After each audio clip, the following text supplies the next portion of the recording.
Welcome to the news. Today we're going to talk about chemistry in our lives. We're going with you, Luis. You're going to talk about chemistry and medicine.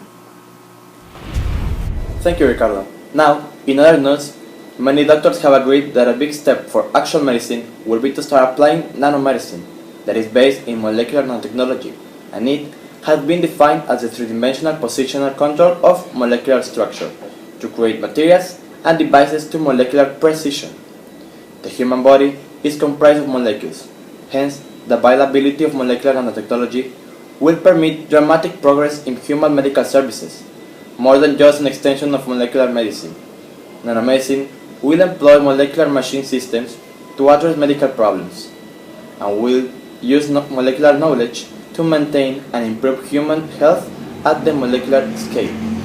Nanomedicine will have extraordinary and far-reaching implications for the medical profession, for the definition of disease, for the diagnosis and treatment of medical conditions including aging, and ultimately for the improvement and extension of natural human biological structure and function.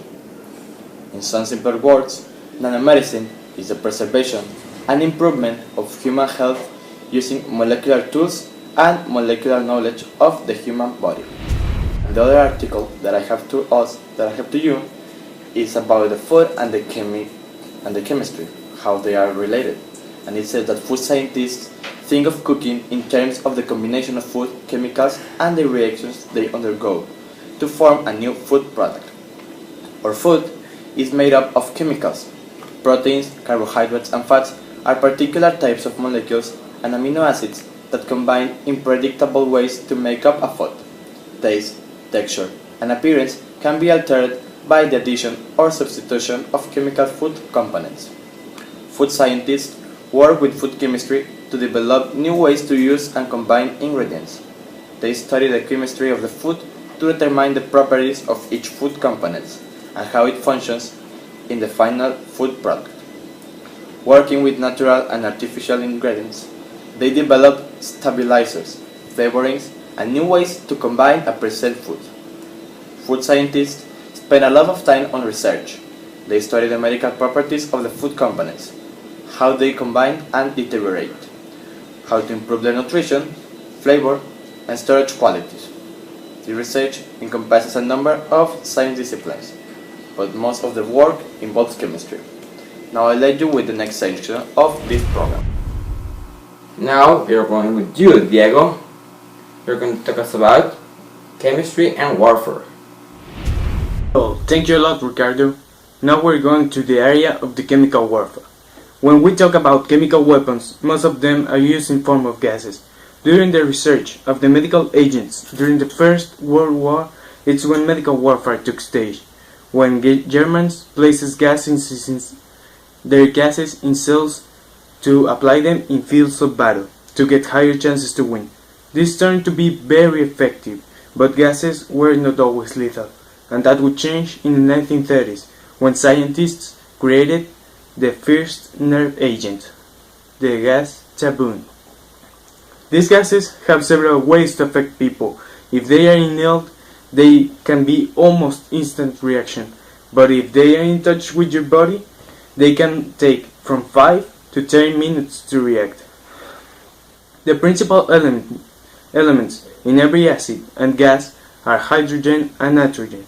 In the modern world, all these investigations have become very important for the warfare industry. But why is it necessary for us to use them? Well, gases are almost the worst way to torture someone, and even during battles are the most feared by soldiers.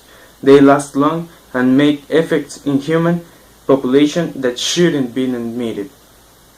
In the following chart, we will show you 4 of the different principal gases used during the chemical death industry stage, in its symptoms, its persistence, and its lethal dose. Thank you a lot for your attention, and this was Chemical Warfare. We're going with you, Ricardo. Now we're going with you, Paulo. You're going to talk us about global warming. Well, talking about the relations with the chemistry or the science with the global warming is the climate change impact. The Earth climate is the product of complex, highly dynamic, and often non-linear interactions among physical, chemical, and biological processes occurring at many scales in the atmosphere.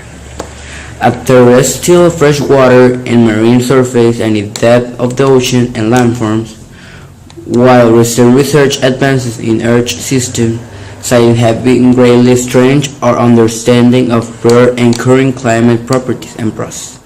Our ability to quantitatively predict how the future climate will respond to continued and increasing greenhouse effect and fine particle emission is still limited. Even more limited is our ability to precisely predict how the air ecological and human system will respond to changes in climate. Well, now talking about in how will affect that the polar caps are melting to the Mexico climate. There are many theories about that the many states of the country will disappear.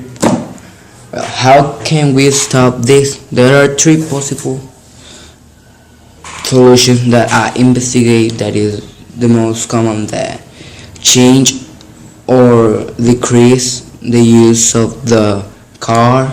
We can change it to use bicycles and other stuff of transport. The second one is to stop using so much energy. We can use the natural resources such as eolic energy or use solar panels. The third solution is that the scientists create new stuff or something that helps us to delete the greenhouse gases. After learning about chemistry contributions to our human progress, we could say that chemistry has improved our world in many different ways. We could also say that chemistry is not an independent science.